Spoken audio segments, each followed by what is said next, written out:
যে দেশের 1/3 হচ্ছে মাতাল, সেইখানে কিভাবে আপনি ন্যায় প্রতিষ্ঠা করবেন, ইনসাফ প্রতিষ্ঠা করবেন?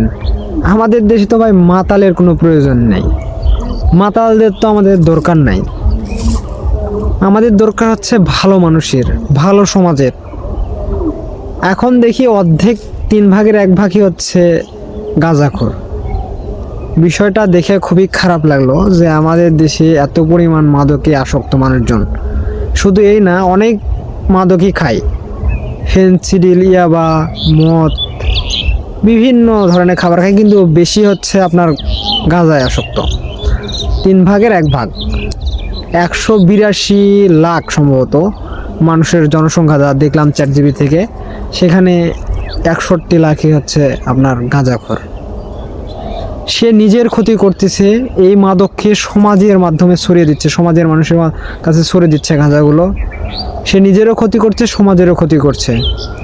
আমি প্রশাসনের দৃষ্টি আকর্ষণ করতেছি, এই ধরনের গাঁজাখোরকে আপনারা ধরুন এবং যথাযথ শাস্তির আওতায় আনুন।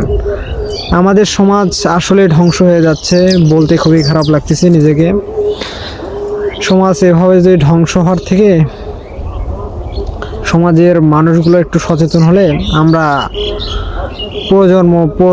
পরবর্তী প্রজন্মগুলো সুন্দর হয়।